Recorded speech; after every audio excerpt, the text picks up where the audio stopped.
It's a beautiful day in the neighborhood.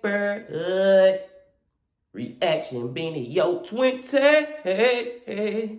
Day in that neighborhood. Bruh, we done made the episode 20 on the Reaction BeaNeoS. That quick. Damn, it seems like I just started doing these hoes, bro. I'm already on 20, man. That's crazy. That's fucking crazy.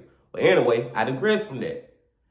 We get into another one today, bro. How y'all feeling out there? Hope y'all feeling good. Gotta ask y'all that. Hope your day going good. Hope yesterday went good. Hope the day after go good. You know what I'm saying? All positive vibes over here on the beans, y'all. All positive vibes. That's all we need.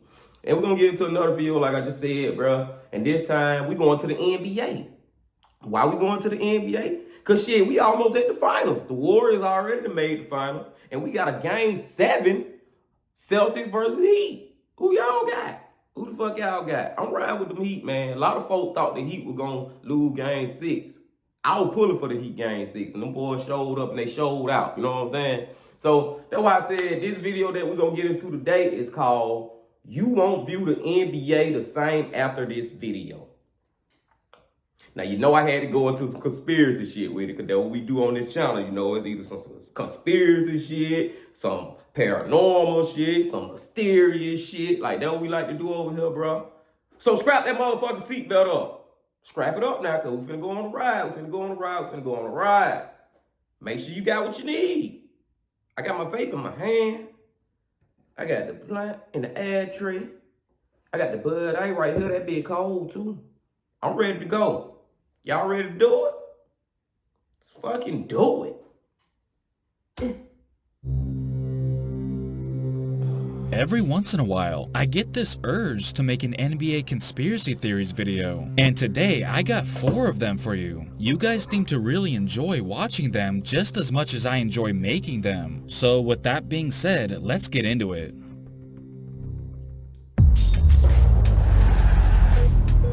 Let's get into it.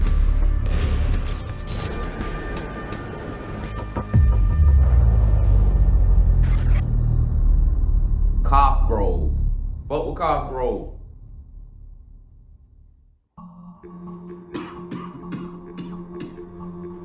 Let's go all the way back to the year 2013, when the 6-seeded Golden State Warriors took on the 3-seed Denver Nuggets in round 1 of the playoffs. Denver was the best home team that season, going 38-3 at the Pepsi Center. So after Golden State lost game 1 and lost David Lee due to an injury, people thought that this was going to be a quick series, but Steph Curry showed why he was a superstar in the making, as the Warriors would win the next 3 games to take a 3-1 lead in the series. Then game 5 came along, and that's when this conspiracy kicks in. We all know that Andre Iguodala went on to sign with Golden State later that offseason, but was he working for the Warriors before he joined them? I say that because at the time, there were rumors that Iguodala was leaking inside information to Warriors head coach Mark Jackson about how the Nuggets were trying to rough Curry up. I know that's a pretty big claim, but this quote that Jackson gave following Game 5 looks to have supported that theory. Tried to send hitmen on Steph. When you say they sent hitmen at Steph, could you elaborate on that? You know, some dirty plays early. Coach, you said that some of the Nuggets tried to hurt Curry. What specifically was happening that you saw? The screen on Curry by the foul line, you know, is a shot at his ankle. I've got inside information that some people don't like that brand of basketball. And they clearly didn't co-sign it. So they wanted to let me know that they had no parts in what was taking place. And who else was he referred to? Had to be Andre, bro.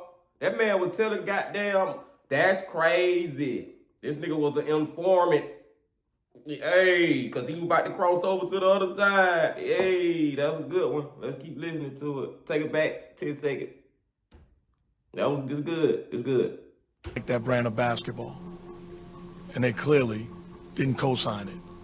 So they wanted to let me know that they had no parts in in what was taking He's place. talking about Andre. And many believed that he was alluding to Andre Iguodala. Basically, it was believed that Iggy secretly approached Jackson and said that his team, meaning the Nuggets, were targeting Curry. But he wanted to let Jackson know that he wanted no part of it. And the person that accused Iggy of going behind the Nuggets' back was, of course, none other than the Nuggets coach at the time, George Karl, who said that there was no question that Iguodala was Jackson's mole. Karl went on Tim Kawakami's podcast and was asked about Iggy. Quote, Kawakami, did you have any issue with Iguodala being close to the Warriors and then he ends up signing with the Warriors? Is that an issue in your mind at all? Karl, yeah, I don't know what the real story is, but there were things there that we saw in film. There was something with Mark Jackson and him that was fishy. It had a bad odor to it. It was negative energy. He went on to say that the team gradually figured it out that Iggy was kind of favoring Jackson. Combine that with the fact that Iggy was seen praying with the Warriors before each game of that series, and the fact that the Warriors owner Joe Lacob said that Iggy's cousin sat behind him during that series and went out of his way to let him know that Iggy really likes the organization, is a pretty clear indication that Iggy had his eye on the Warriors. Once again, George Karl thought it was fishy that Iggy went and signed with Golden State a few months later. You could say that it wasn't really a good look for Iggy to deliver inside information to the opposite team, but he was just looking out for Curry at the end of the day. If anything, it actually wasn't a good look for Karl if the claims were true that the Nuggets were trying to intentionally hurt Curry. Even Curry himself felt that something was going on. Quote,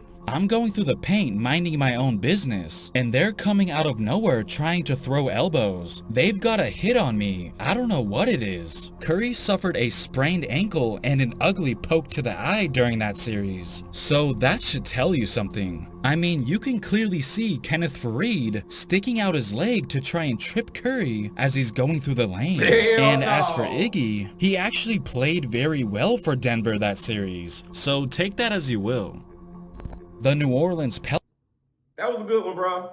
Well, hey, I ain't gonna ask y'all what y'all think, because Iggy was in on that shit. Iggy was in on that shit. And I believe they was trying to hurt Curry, too. I forgot all about that series, bro. That been so long ago. That was the beginning of the Golden State Warriors dynasty. That was a good one. I'm riding with it. That ain't no theory. That's the truth. Let go. As he's going through the lane. And as for Iggy, he actually played very well for Denver that series, so take that as you will. The New Orleans Pelicans look to have also found a rather different way to defend Steph Curry back on May 4th, 2021. With about 4 minutes left in the third quarter, Golden State leading 77-71, Curry was just about to shoot a three-pointer when suddenly the lights went out in the Smoothie King Center. Here comes Steph. These scattered situations. He shot the lights out. The Pelicans trying to turn. That's a different way to defend Curry right there, is turn the power off when the Warriors have the ball. Of course, everybody immediately went to the joke. Oh look, he literally shot the lights out. You know, trying to make light of the situation. But what if there was more behind this blackout? First of all, he really was figuratively shooting the lights out before that, knocking down 8 three-pointers up until that point. But following the lights going out, he, along with the entire Warriors team, went completely cold. Here's a graphic of what I'm talking about. Curry scored only 2 more points, going 1 of 11 from the field, 0 and 6 from beyond the arc. Curry did end up with 37 points that game, but again, most of that came before the lights turned off. You see how the momentum just totally shifted from that point on? The staff that were working at the arena that night said that it was just a brief technical error. I mean, yeah, that definitely could have been a possibility, but the effect it had on the game greatly favored the Pelicans. Had the shot gone in, or in other words, had the lights not malfunctioned, preventing Curry from seeing and possibly making it, their lead would have extended extended to 9, but instead they ended up losing by 5. It went down to the wire, so you can't help but to think how much of a difference that potentially made. Just look at this graphic again if you need more convincing that the power outage did in fact have an impact. Now, am I saying that the Pelicans somehow did this on purpose to throw Curry off? Well, if they did, it clearly worked. Even Curry noticed a difference between pre-lights going out and post-lights going out. Def, I'm just curious if that's the first time in your career a team has knocked the lights out to try and slow you down a little bit. Yeah, I hadn't seen that one before.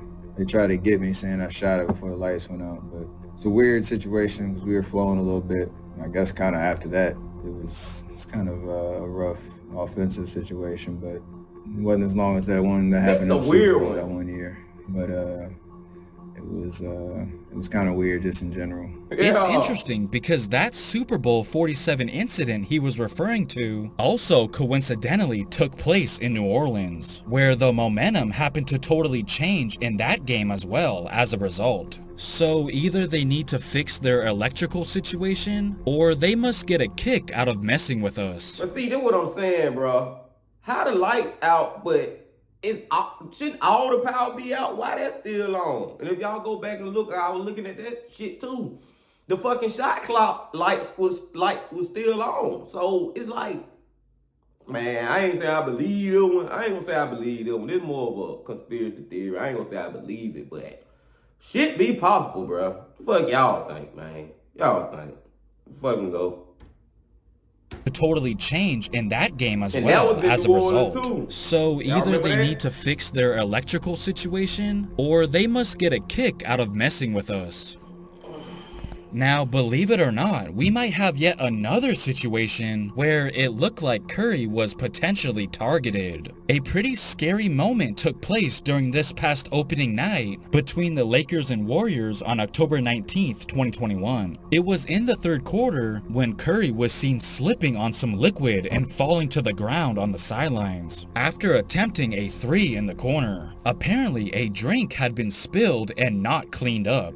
Floyd Mayweather and rapper Kid Cudi both had a front row seat to the incident. But due to proximity, many only pointed the finger at Kid Cudi, accusing him for, I guess, putting the liquid there. Yeah, I know, it sounds ridiculous to even suggest he would do something like that. But seriously, this was a huge deal. Or at least on Twitter it was. Take a look at these series of tweets. Quote, Kid Cudi almost being responsible for a Steph Curry broken ankle is not what I was expecting when I woke up today. Kid Cudi's response was, that was not me. He would also go on to say, to Steph Curry, I'm so sorry you slipped. It wasn't me. The conversation continues, who spilled the drink though? We need to know. These people a couple seats down from me. People kept walking in it and it spread. Shit was everywhere. I put my drink under my seat off the floor to specifically avoid this situation. Even though we can all agree that it was completely unfair to blame him, I guess I can somewhat understand their concern, because that could have cost him the whole season if it had gone wrong. Yeah. But luckily, he only suffered a small cut.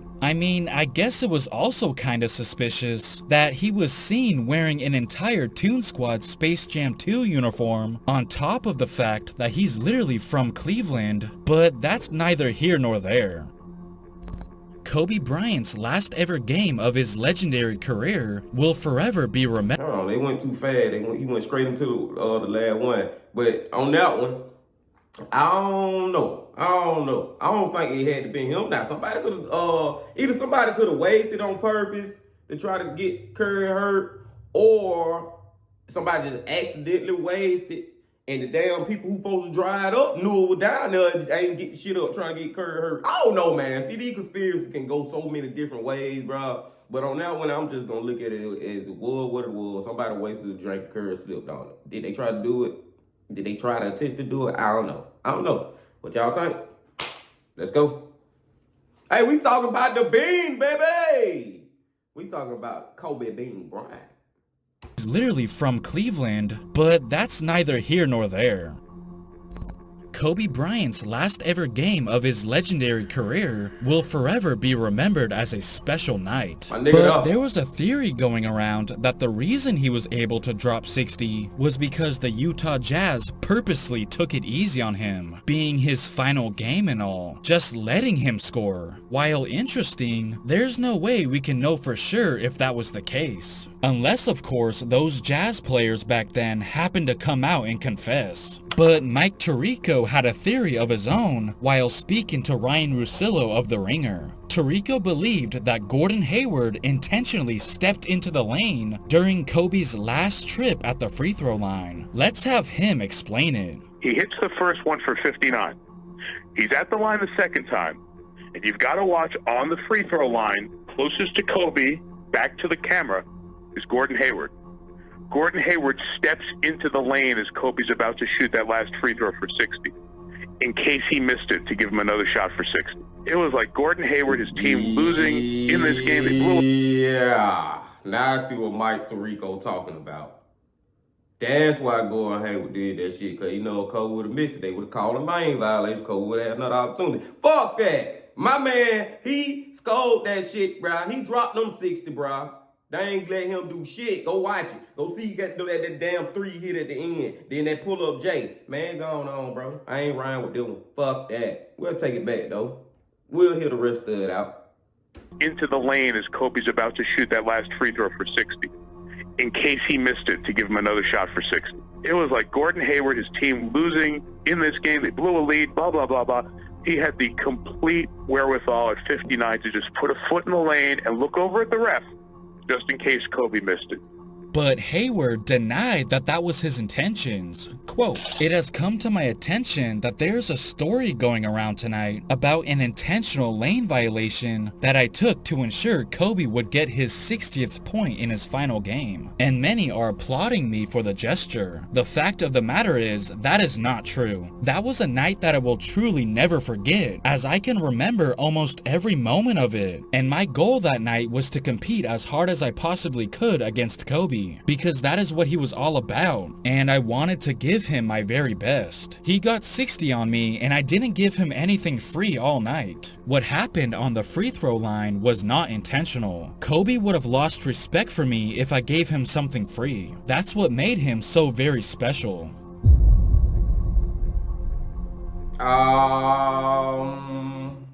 Damn, that was a good one. I wanted that shit to keep going. Hey, bro, that was a little too short right there, man. That bitch should have kept going. That was a good one, bro. What y'all think about that last one, man? What y'all think about that last one, bro? Me personally, bro? Hell no. Like I just told y'all, man. Kobe did that. Fuck that. Kobe Bean Bryant, baby. He scored the motherfucking point. I don't give a fuck what they say, bro. Nigga ain't getting one. Like, I lean more toward Gordon Hayward side. I see what Mike Tirico's saying, but I'm leaning toward what Gordon Hayward said, man, because Kobe would not have respect them niggas just letting him just go. No, Kobe wouldn't have did that. Kobe wouldn't have did that. But damn, man, Cosgrove, we gonna have to come back to Cosgrove, bro. I like this shit. Y'all like this shit? I'm fucking with that. Hell yeah. Out of all the theories, I know that for sure, Iggy, your ass told Mark Jackson that shit. It just all lines lead to it. All the evidence lead to you, your motherfucking ass. But no, bro. Like I said, that was a good video. Let y'all get up out of this bitch now, man. Hope y'all have a good day. Hope y'all come back and fuck with the bean again and again and again and again and again and again. But before I get up out this hole, I got to say one motherfucking thing. Don't be the baby!